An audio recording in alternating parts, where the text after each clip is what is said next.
పట్టభద్రులు విజ్ఞతతో vote వేసి తనను భారీ మెజారిటీతో గెలిపించాలని నిజామాబాద్, ఆదిలాబాద్, కరీంనగర్, మెదక్ పట్టభద్రుల బీజేపీ ఎమ్మెల్సీ అభ్యర్థి అంజిరెడ్డి కోరారు. టీచింగ్, నాన్ టీచింగ్ స్టాఫ్ ఎన్నో రకాల సమస్యలతో కొట్టుమిట్టాడుతున్నారని, వారి సమస్యలను తెలియజేసి నాయకుడే కరువయ్యారని అన్నారు. తనను గెలిపిస్తే విద్యారంగ సమస్యలు, టీచింగ్, నాన్ టీచింగ్ స్టాఫ్ సమస్యల పరిష్కారం దిశగా కృషి చేస్తారని అన్నారు. ప్రతి ఒక్క గ్రాడ్యుయేట్ బాధ్యతగా తన ఓటు హక్కును వినియోగించుకోవాలని అంటున్న ఉమ్మడి జిల్లాల ఎమ్మెల్సీ అభ్యర్థి అంజిరెడ్డితో మా నిజామాబాద్ ప్రతినిధి రాజు ఫేస్ టు ఫేస్. ఉమ్మడి నిజామాబాద్ జిల్లాలో ఎమ్మెల్సీ ఎన్నికల హడావుడైతే మొదలైంది. అభ్యర్థి ప్రచారం చేశారు. ప్రచారంలో దూసుకుపోతున్నారు బీజేపీ అభ్యర్థి అంజిరెడ్డి గారు. మనతో పాటు అంజిరెడ్డి గారు ఉన్నారు. సార్ చెప్పండి, ప్రచారానికి వెళ్తా ఉన్నారు, ఎట్లా ఉంది, ఎట్లా రెస్పాన్స్ వస్తుంది? మీరే చూస్తూ ఉన్నారు. ఈ మీటింగ్ చూసి మీరే చెప్పాలి. మీ ద్వారా చెప్తే బాగుంటుంది. ఎందుకంటే ఎక్కడ పోయినా బ్రహ్మరథం కడుతురు. మేధావులైనా సరే, విద్యావంతులైనా సరే, ప్రతి ఒక్కరు ఏంటంటే ఎంప్లాయీస్ అయినా సరే, ప్రైవేట్ ఎంప్లాయీస్ అయినా సరే, ప్రైవేట్ టీచర్స్ అయినా సరే, ప్రతి ఒక్కరు బీజేపీ వైపు ఉన్నారు.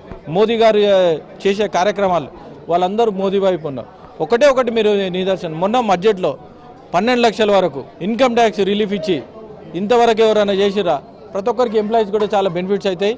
అదేవిధంగా ఈ గవర్నమెంట్ ఎంప్లాయీస్ ఎవరైతే ఉన్నారో మీ ద్వారా నేను చెప్పేది ఏంటంటే 5 లక్షల నుంచి 10 లక్షల వరకు ప్రతి ఒక్కరికి ఓడీ ఫెసిలిటీ వితౌట్ సెక్యూరిటీగా ఇప్పిస్తాను నేను తెలియజేస్తా ఉన్నాను.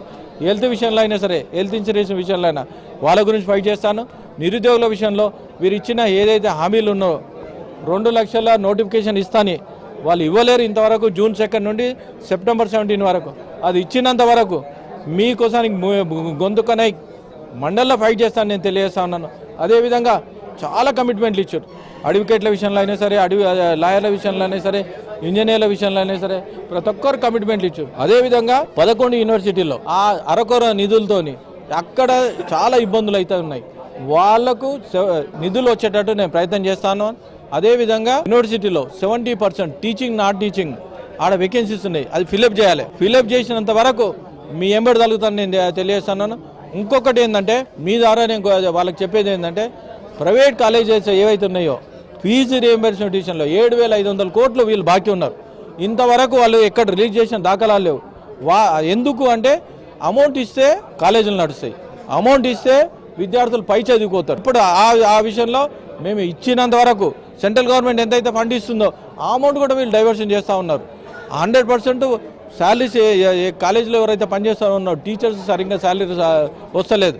ఎంతమంది ఇబ్బందులు ఈ చేసే పనులకు ఇన్ని ఇబ్బందులు అవుతున్నాయి. ఇచ్చిన హామీలు నెరవేర్చిన దాకా మీ ఎంబడి మీకోసానికి మీ గొంతుకనై ఫైట్ చేస్తాను తెలియజేస్తా ఉన్నాను. 6 గ్యారంటీల్లో 5వ గ్యారంటీ యువ వికాస్ అని ఇచ్చి వాళ్ళకు కూడా యువ వికాస్లో 5 లక్షలు అమౌంట్ ఇస్తున్నావు. పై చదువుల్లో విదేశీ చదువులకు 25 లక్షలు అమౌంట్ ఇస్తున్నావు, అది ఇవ్వలేరు. స్కూటీ ఇస్తున్నావు, ల్యాప్టాప్లు ఇస్తున్నావు, అది ఇవ్వలేదు. ఏది తీసుకున్నా కానీ వీళ్ళు ఇచ్చిన హామీలు ఒక్కటి నెరవేర్చలేరు. ప్రతి ఒక్కరు మేధావులను ఒకటే చెప్తున్నా, రాబోయే రోజుల్లో వీళ్ళందరికీ ఓటు ద్వారా బుద్ధి చెప్తారు. గత ప్రభుత్వం ఏదైతే బీఆర్ఎస్ ప్రభుత్వం ఉందో ఇవన్నీ నెరవేర్చినందుకే ఫామ్ హౌస్ పంపించారు. ఇప్పుడు 14 ఏళ్ళకే వీళ్ళు కొలాప్స్ అయ్యారు. దునపోతు మీద వనబడ్డట్టుంది. దీన్ని బట్టే ప్రతి ఒక్కరు నేను ఆలోచించేది ఏంటంటే మేధావులు మేము ఓటేస్తాం నా దగ్గరికి వస్తూ ఉన్నారు.